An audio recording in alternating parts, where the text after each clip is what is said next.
3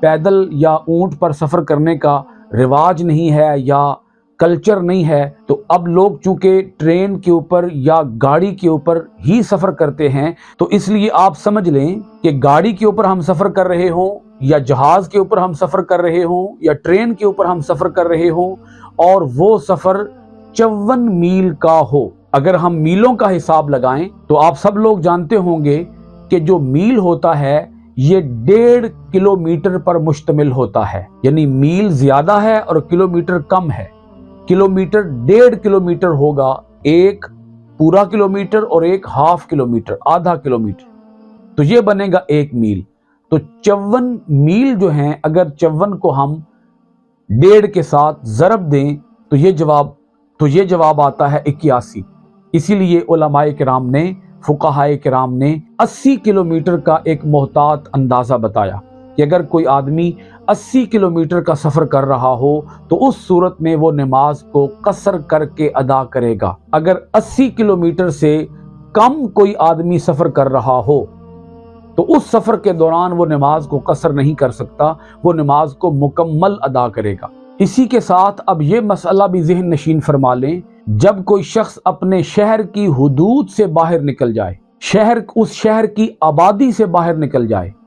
اور وہ سفر بھی 80 کلومیٹر کا ہو، تو شہر کی حدود سے نکلتے ہی وہ مسافر کنسیڈر ہو جائے گا۔ اس کے ساتھ اب اگلا مسئلہ یہ آتا ہے کہ جس جگہ پر وہ جا رہا ہے، جو اس کی منزل ہے، جہاں اس کا سٹے ہے یا جہاں اس کا سٹیشن ہے، جہاں اس نے جا کے رکنا ہے، قیام کرنا ہے، پڑاؤ کرنا ہے، وہاں پر اگر اس کا ارادہ 14 دن تک قیام کا ہو تو وہ 14 دن مسافر ہی شمار ہوگا، قصر ہی کرتا رہے گا، تمام نمازوں کو قصر کر کے ادا کرتا رہے گا۔ لیکن اگر اس کا قیام، اس کا سٹے وہاں پر 14 دن سے زائد ہو، 15 دن کا سٹے ہو یا 16 دن کا سٹے ہو یا اس سے زیادہ کا سٹے ہو، یعنی 14 دن سے وہ زائد دن ہو، 15 دن ہو، تو اس صورت میں وہ وہاں پر مقیم شمار ہوگا۔ مقیم کا مطلب یہ ہے کہ وہ اس جگہ پر مکمل نماز ادا کرتا رہے گا، وہ قصر نہیں کر سکتا، کیونکہ اس کا ارادہ، اس کی نیت اس شہر میں رکنے کی یا ٹھہرنے کی 15 دن تک ہے، اس لیے وہ مقیم شمار ہوگا۔ اسی کے ساتھ ایک مسئلہ یہ بھی ذہن نشین فرما لیں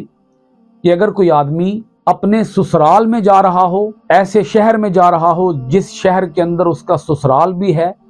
تو جہاں آدمی کا سسرال ہوتا ہے وہاں جا کر وہ پھر مقیم ہو جائے گا، وہاں مسافر شمار نہیں ہوگا، کیونکہ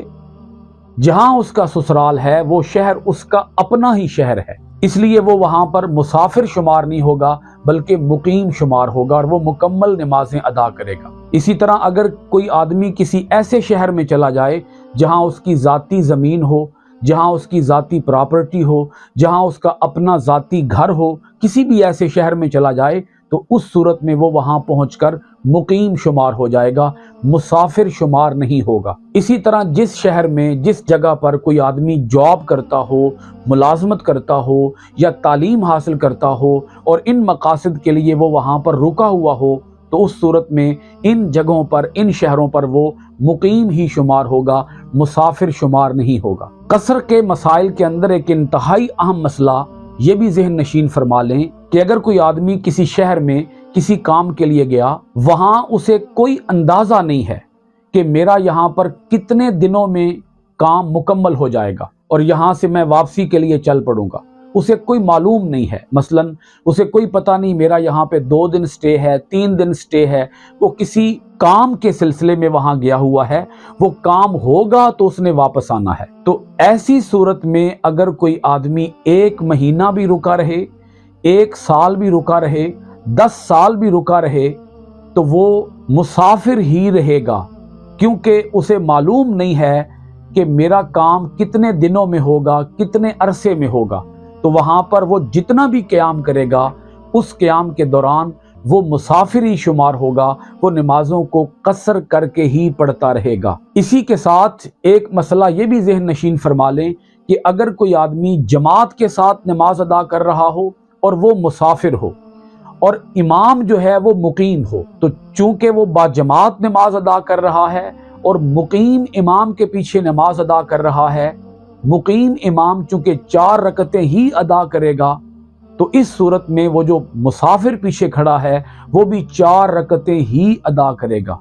وہ 2 رکعتیں ادا نہیں کر سکتا، کیونکہ اب اس نے نیت باندھ لی امام کے پیچھے، اور امام کی نیت 4 رکعتوں کی ہے، تو وہ بھی 4 رکعتیں ہی ادا کرے گا، حتیٰ کہ اگر وہ تیسری یا چوتھی رکعت کے اندر بھی شامل ہوا تو اسے 4 رکعتیں مکمل کرنا پڑیں گی امام کی اقتداء کی وجہ سے۔ اور اگر صورتحال یہ ہو کہ کوئی مسافر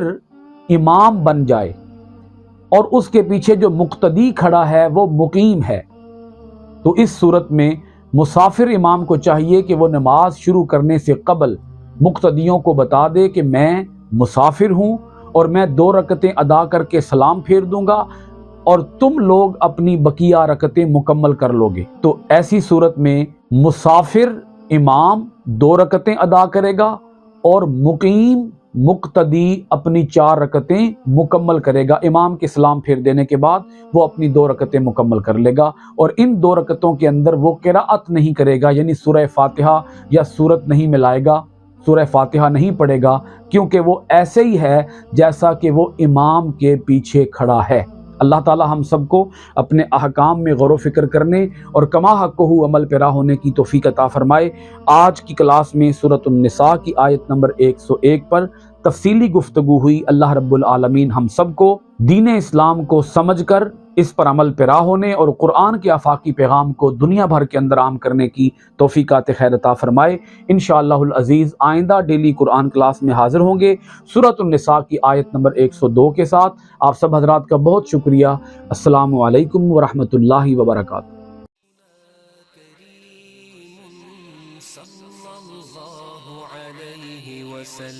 سيدنا كريم صلى الله عليه وسلم، سيدنا كريم صلى الله عليه وسلم، سيدنا